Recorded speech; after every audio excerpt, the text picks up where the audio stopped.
Good afternoon student. अब हम Swami Vivekananda academy school बसरेयर से क्लास 5th में जो आपको कल चैप्टर नंबर 3 स्टार्ट किया गया था क्लाइमेट एंड वेदर, उसके जो नेक्स्ट पार्ट है उसको रीड करेंगे।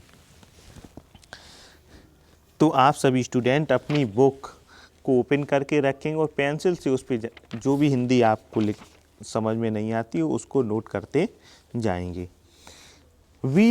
We should look at the climate regions of the world to study climate and why it varies. We should look, हमें देखना चाहिए at the climate regions, जो जलवायु के regions हैं of the world, विश्व के, to study climate and why it varies. हम इनका अध्ययन करेंगे क्लाइमेट का एंड वाई इट वेरीज, और इनमें क्यों इतनी भिन्नता है। फर्स्ट है हमारा इसमें जो हेडिंग है लैटिट्यूड। लैटिट्यूड मीन्स होता है अक्षांश। वी नो दैट, हम जानते हैं, the earth receive all its heat from the sun, the sun rays fall the sun rays fall all over it, जो सूर्य की किरणें फॉल ऑल ओवर इट, वो पूरे पर पड़ती हैं। From the north pole to the south pole, किस पर, नॉर्थ पोल से लेकर साउथ पोल तक। नियर द इक्वेटर, जब आप इक्वेटर जो होता है, जो भूमध्य रेखा होती है, द सन रे आर वर्टिकल, उस पर कैसी पड़ती हैं, vertical, and spread over A small area, और कितने में, और एक छोटे से क्षेत्र में ही में फैलती हैं। वर्टिकल का मतलब होता है एकदम सीधी रेखा में। इन दी पोलर रीजन, जबकि पोलर रीजन में क्या होता है, ध्रुवीय क्षेत्र में, the sun rays reaching the surface and are slanting, जो सरफेस पर पड़ती हैं वहाँ पर वो क्या होती हैं, मध्यम हो जाती हैं, slanting. The cover a large area, लेकिन वो किसको कवर करती हैं, ज़्यादा एरिया को कवर करती हैं। 10 areas near the equator receive more heat than areas near the pole, जो यह एरिया है नियर द इक्वेटर वाला, रिसीव मोर, ये अधिक हीट प्राप्त करता है, जबकि than area near the pole, pole वाले एरिया से जो इक्वेटर पर जो हीट होगी उस पे अधिक होगी, जबकि पोल एरिया पर कम होगी। जैसे आपको उदाहरण के लिए दिखाया जाए, आपने कभी मैप पर देखा हो, मैप में जो इक्वेटर है 0 डिग्री अक्षांश रेखा, उस पर क्या है कि किरणें जब सीधी पड़ती हैं तो वहाँ पर हीट बढ़ती है, जबकि पोलर रीजन जब दूर तक किरण जाती है एक जगह पर, वो काफ़ी ज़्यादा क्षेत्र में फैलती है, तो उसमें उतनी हीट नहीं रहती है। In the above figure you will notice the equator being near. अब आप देखेंगे इसमें इक्वेटर दिया हुआ है, सनरेज दिया है, नियरेस्ट है। In the above figure you will notice the equator being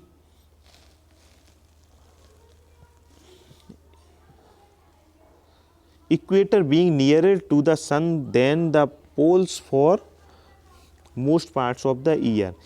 आप ये फिगर में देख रहे हैं, यू विल नोटिस, आप ये नोटिस भी कर रहे हैं, द इक्वेटर, जो इक्वेटर है वो बीइंग नियरर, वो कहाँ पर है, नियर है।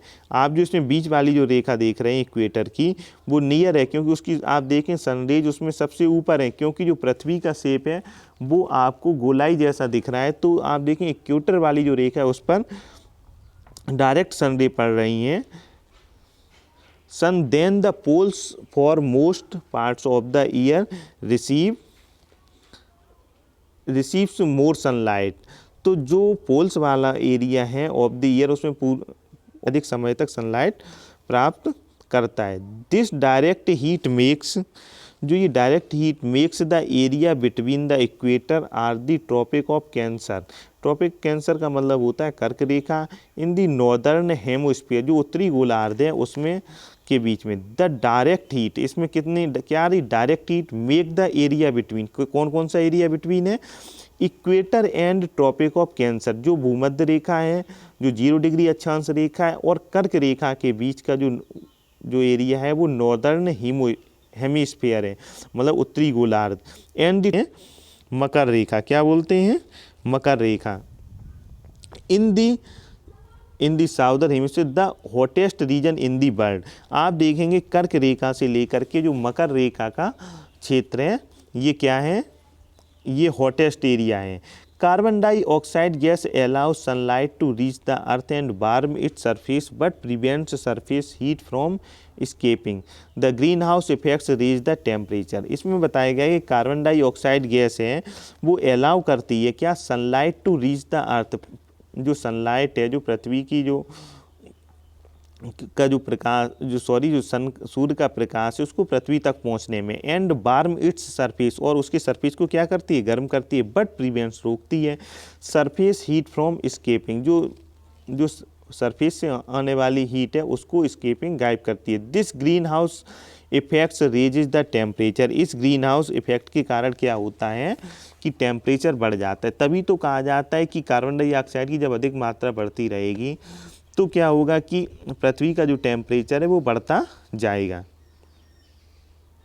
इसमें अब देखेंगे, do you know increase the carbon dioxide CO2 due to deforestation and excessive burning of fuel by human beings has increase the temperature and has created global warming. इसमें बताया गया इंक्रीज ऑफ कार्बन डाइऑक्साइड, जब carbon dioxide का increase हो रहा है due to deforestation, किसके कारण, अधिक जंगलों को काटा जा रहा है, and excessive burning of fuel, जो हम आप गाड़ियों में पेट्रोल डीजल जलाते हैं बाय ह्यूमन बीइंग्स के द्वारा, उसकी वजह से हैज़ इंक्रीज द टेम्परेचर, इस वजह से क्या हो रहा है कि टेम्परेचर बढ़ रहा है, and has created global warming, इससे क्या हो रहा है, ग्लोबल वार्मिंग, पृथ्वी का तापमान बढ़ रहा है। अब देखेंगे heat above sea level, another factor that influence climate is altitude. जो क्लाइमेट है वो एल्टीट्यूड में तुंगता, और हाइट एबव सी लेवल, और उसकी हाइट सी लेवल से कितनी है इस पर भी डिपेंड करती है। द हायर वी गो, जब आप ऊपर जाएंगे, the cool, let us consider two places A and B, जब आप ऊपर जाएंगे तो देखें, let us consider two places A और बी हैं। Place A is mountain at the height of 1000 metre above the sea level, जो माउंटेन है जो हाइट है ऑफ द 1000 मीटर पर above the sea level. Place B is the lowlands of at the sea level, एक स्थान है जो ए और बी दो स्थान है, ए है जो माउंटेन की जो हाइट है उसमें 1000 मीटर की ऊंचाई पर है, जबकि प्लेस बी है वो लोलैंड में है सी लेवल से। Both the place are at the same distance from the equator, दोनों की जो दूरी है वो इक्वेटर से क्या है, सेम है। एज वी हैव लर्नड, और हम सीखेंगे क्या, both of them should have nearly the same temperature, इससे हमें क्या लगता है कि उसका टेम्परेचर कैसा होना चाहिए, सेम होना चाहिए। But this is not so, लेकिन ये सही नहीं है। Actually place A which is located in the mountains is cooler than place B located in the plains तो इसमें कहा गया है कि एक्चुअली वास्तव में क्या है कि प्लेस ए है विच इज लोकेटेड इन माउंटेन, वह कहाँ पर स्थित है, पर्वतों पर। इज कूलर, वह कैसा है, वहाँ पर ठंडक है। And place B located in the plain, और दूसरा कहाँ पर है, मैदान में। We know that hill station have a cool climate, जो हिल स्टेशन है जो पर्वतों पर है वहाँ पर क्या, वहाँ पर कूल क्लाइमेट, वहाँ पर ठंडी जलवायु होगी। Even during the summer season, किस दौरान, समर सीजन में। Many places high up in the mountains get snowfall, जो मैनी प्लेसेस होते हैं जो हाई अप ऊंचाई वाले पे, इन द माउंटेन्स जो ऊंचाइयों पर होते हैं, get snowfall in place of rainfall, और वहाँ पर क्या होती है, स्नोफॉल होती है, बर्फ़ गिरती है, इन प्लेस ऑफ रेनफॉल, और रेनफॉल होती है। Most of the mountains peak are covered with snow, जो अधिकतर माउंटेन की जो पीक होती है, जो चोटी होती है, वो कवर्ड किससे रहती है, स्नो से। And ice even during the summer season, और जबकि आइस ड्यूरिंग कब रहता है, समर सीजन में भी। While on the lower slopes the snow melts at the time, फिर आप देखेंगे ऑन दी लोअर स्लोप्स में क्या होता है, द स्नो मेल्ट, स्नो पिघलती है एट दिस टाइम, इस समय। This so that a higher altitude the temperature is low, इससे पता चलता है आपको कि जो हायर एल्टीट्यूड ऊंचाई वाले स्थान है वहाँ पर टेम्परेचर क्या होता है, लो होता है। Temperature increases as the height of land decrease, जैसे ही टेम्परेचर इंक्रीज होता है कहाँ पर, as the height of land decrease, जहाँ पर लैंड डिक्रीज होती है, जहाँ पे हाइट कम होती है। Compare the temperature of Shimla, आप हम तुलना करेंगे किसकी टेम्परेचर की, Shimla, Ludhiana and Firozpur, which are the same distance from the equator. ये तीनों की दूरी क्या है, सेम है। कहाँ से, इक्वेटर से। इक्वेटर का मतलब होता है भूमध्य रेखा से, लेकिन तीनों के तापमान में आपको अंतर मिलेगा। अब हम इसका जो नेक्स्ट पेज है उसको देखेंगे। Distance from sea, place near the sea have a moderate type of climate as compared to the places located in the interior। Place near the sea, जो आपने देखा हो, जो प्लेस होती कहाँ पे, सी के पास में, have a moderate type climate, वहाँ पे ना ज़्यादा सर्दी होती है ना ज़्यादा गर्मी होती है, बीच का मौसम रहता है। As compare to the places located in the interior, जो अंदर स्थान है उनको देखेंगे। पार्ट्स ऑफ द कॉन्टिनेंट, जो महाद्वीपों के अंदर हैं। इवन इन द लैटीट्यूड, और जो कहाँ पर लोकेटेड हैं, लैटीट्यूड पर मतलब अक्षांश रेखा पर। Place located near the sea coast are influenced by the sea condition, जो प्लेस होते हैं वो लोकेटेड नियर किसके होते हैं, द सी कोस्ट के, समुद्र के तट के। आर इन्फ्लुएंस्ड, वो किससे प्रभावित होते हैं, बाय द सी कंडीशन, जो वहाँ की समुद्र की कंडीशंस होती हैं, जो दशाएं होती हैं उनसे। Let us compare Delhi and Chennai, जब हम कंपेयर किसका करेंगे, दिल्ली और चेन्नई का। The capital of Tamil Nadu during the summer season, जो चेन्नई है तमिलनाडु की राजधानी है, वहाँ पर हम समर सीजन में देखेंगे।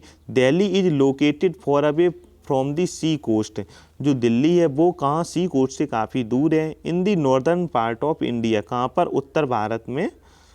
Chennai in South India, Chennai कहाँ पर है, साउथ इंडिया में, दक्षिण भारत में। Is located along the eastern coast, और ईस्टर्न कोस्ट ये कहाँ पर है, जो पूर्वी तट है उस पर। Chennai is also located near to the equator than Delhi, जो चेन्नई है वो दिल्ली की अपेक्षा इक्वेटर से पास में है।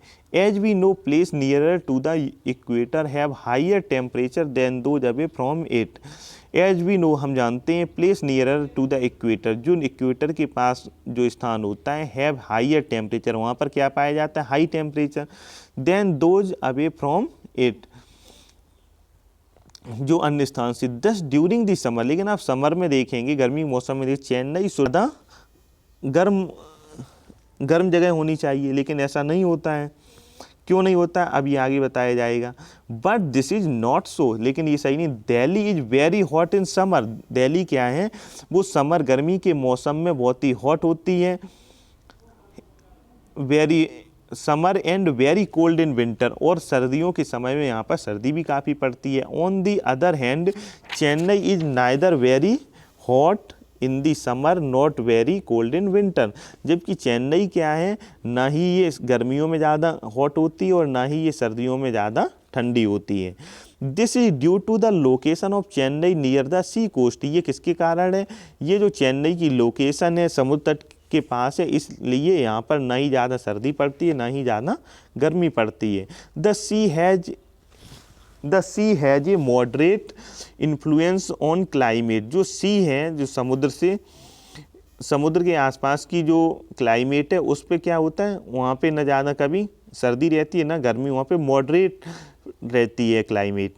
Delhi has an extreme climate, Delhi की जो क्लाइमेट है वो एक्सट्रीम अत्यधिक जलवायु है। कैसी, कि the effect of distance from the equator has been modified by the distance from the sea. इसमें ये भी पता चलता है कि ये कारक तो काम करता है, ये है कि कोई स्थान इक्वेटर से कितनी दूरी पर है और कोई स्थान इक्वेटर से कितने पास है, लेकिन इसके साथ में जब यहाँ पर ये अन्य दशाएं होती हैं, जैसे कहीं पर सी कोस्ट है, तो वहाँ की जलवायु में भी परिवर्तन आ जाता है।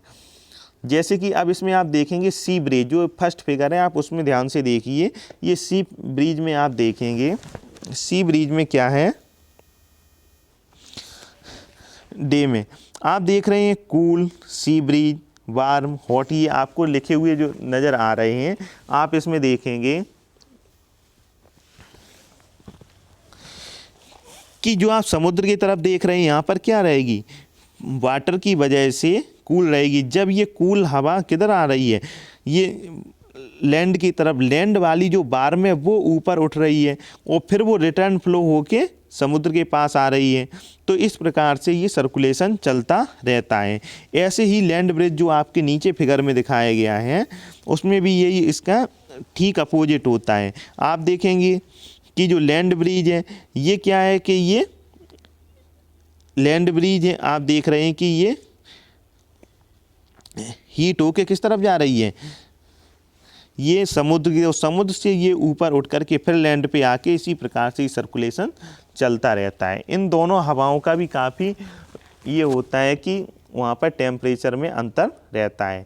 ये क्लास 5th का सोशल स्टडीज़ का चैप्टर नंबर 3 था। इसके हमने 2 पेजेस आज कंप्लीट किए। नेक्स्ट पेजेस हम आगे लेक्चर में पढ़ेंगे। Thank you.